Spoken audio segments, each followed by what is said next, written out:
Si tu viens d'arriver en Allemagne et que tu es arrivé avec un compte bloqué, alors il est très très important pour toi de suivre cette vidéo jusqu'à la fin.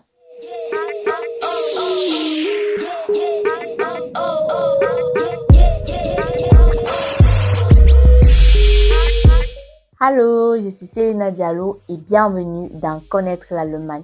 Connaître l'Allemagne, c'est une chaîne qui te parle de tout ce qui concerne l'Allemagne de près ou de loin. Que ce soit sur les procédures d'immigration, sur la vie en Allemagne, la culture allemande, tout ce qui tourne autour de l'Allemagne. Si ça t'intéresse, n'hésite surtout pas à t'abonner et à activer la cloche de notification. Je vais bientôt lancer un programme qui consistera à vous donner toutes les étapes à suivre pour vous les personnes qui sont à l'extérieur de l'Allemagne. Toutes les étapes à suivre pour pouvoir avoir votre visa pour l'Allemagne. Peu importe si vous faites un visa pour étudiant, un visa pour formation ou un visa pour travail. J'aurai un programme adapté à chaque type de visa et on fera des séminaires chaque mois. Bref, je suis encore en train de mettre tout ça sur pied. Mais si ça t'intéresse, n'hésite surtout pas à t'abonner pour avoir la notification lorsque ce sera lancé et aussi pour pouvoir réserver ta place. Aujourd'hui, on va parler de quelque chose dont j'ai très peu parlé sur cette chaîne, c'est le compte bloqué. Le compte bloqué, c'est en fait la somme que tu mets de côté pour ta caution lorsque tu arrives en Allemagne. Bon, à ce moment, il est de 10 000 quelque chose d'euros comme ça. Je sais pas si ça a changé, mais bon, il y a quelques mois, c'était de 10 000 quelque chose d'euros. Et il est censé te tenir sur un an. Donc, généralement, nous, quand on vient au pays, en fait, c'est tout ce qu'on sait sur le compte bloqué. On sait que, voilà, c'est telle somme qu'il faut bloquer dans son compte. On part dans tel établissement si on est mineur. Généralement, c'est la Deutsche Bank si tu es mineur. C'est Fintiba si tu es majeur. Et tu crées ton compte, tu bloques ton argent à l'intérieur. Et c'est tout ce qu'on sait généralement sur le compte bloqué. Pourtant, il y a une autre partie qui est aussi très importante sur le compte bloqué qu'on ne connaît pas et que je vais te développer dans cette vidéo. N'hésite surtout pas à rester jusqu'à la fin, sinon.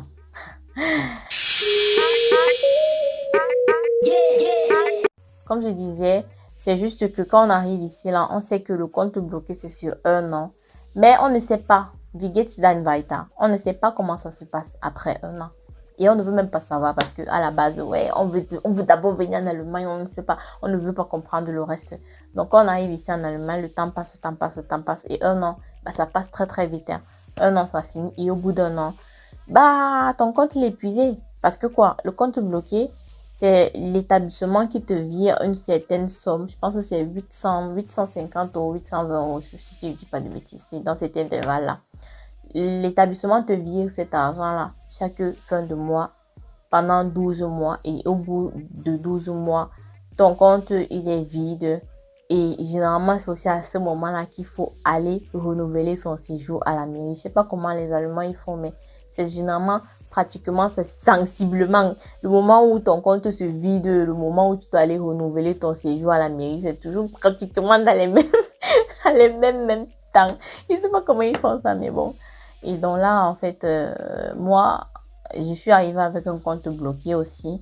Et mon compte était fini, en fait. Et à ce moment-là, moi, j'avais déjà le permis de travail. Je travaillais. Mais je n'avais pas une très grande somme dans mon compte, en fait. Et moi, pour moi, ça m'était égal, en fait. Parce que je ne savais pas que en allant renouveler ton séjour, bah, tu dois avoir un nouveau compte bloqué. Et oui!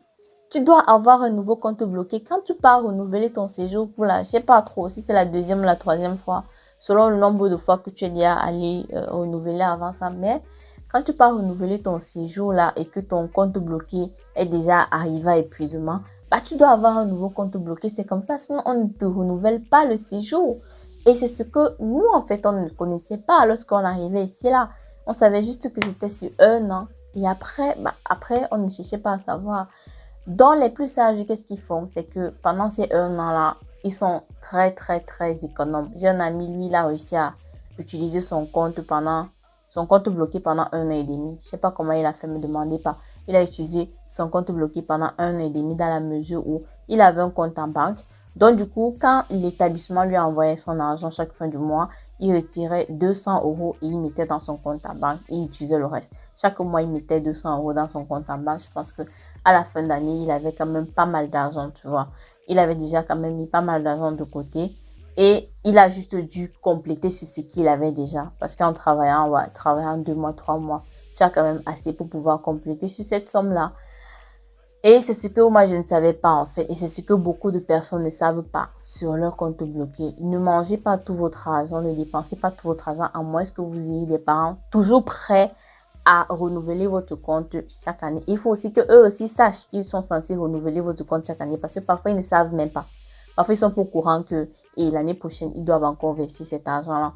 Et c'est comme ça que personne ne sait. Et c'est comme ça qu'au moment de renouveler, la sueur coule, le stress monte et on commence à demander un peu l'argent un peu de partout. Et dans certaines mairies, ils te demandent d'apporter ton compte Aoustou, c'est-à-dire ton relevé bancaire des 3 derniers mois, juste pour être sûr que ton argent qui est dans ton compte, c'est bel et bien ton argent dans ton compte. Donc, n'essaye pas de faire comme ça. Essaye effectivement de cotiser ton argent du mieux que tu peux ou de demander à papa ou à maman s'ils peuvent de te renvoyer une certaine somme d'argent. Pas forcément le même montant que tu avais mis pour la première fois. C'est-à-dire, si pour la première fois, tu avais mis un compte bloqué de 10 000 euros pour la première année, pour la deuxième année, tu ne seras pas forcément obligé de mettre 10 000 euros forcément. Tu peux mettre 5 000 euros, 4 000 euros. À partir de déjà 2 000 euros, 3 000 euros, ça va. 2 000 euros même déjà, c'est bon. Généralement, les mairies prennent ça. Si tu as 2 000 euros dans le compte, c'est bon. Si tu as 1 000 euros et un contrat de travail quelque part, c'est aussi bon. Si tu as moins de 1 000 euros, c'est là où ça devient un peu bizarre. Ça va dépendre du contrat de travail que tu as et des conditions dans lesquelles tu vis.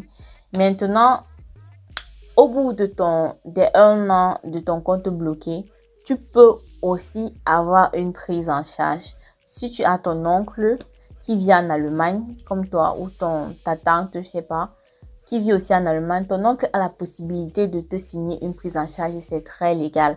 Donc, tu demandes juste à ton oncle de te signer une prise en charge s'il a un salaire assez élevé. Il te signera ainsi ta prise en charge. Parfois, ça peut aller jusqu'à 5 ans. Et là, tu n'auras plus besoin de prouver qu'il y a suffisamment d'argent dans ton compte pendant 5 ans. Donc, ça, c'est la deuxième possibilité que tu peux utiliser si tu veux renouveler ton séjour pour la deuxième fois. Ou je sais pas trop. Après l'épuisement de ton compte. Juste pour que tu saches que ton compte bloqué, ça passe vite. Et après, à la deuxième année, il te faudra à nouveau prouver que tu as les moyens de rester en Allemagne. Donc voilà pour cette vidéo, j'espère qu'elle t'aura plu, j'espère qu'elle t'aura aidé. Si c'est le cas, n'hésite pas à la partager à qui ça pourrait aussi aider et à t'abonner si ce n'est pas encore fait. Moi, je te dis à très bientôt pour une prochaine vidéo. Allez, bisous.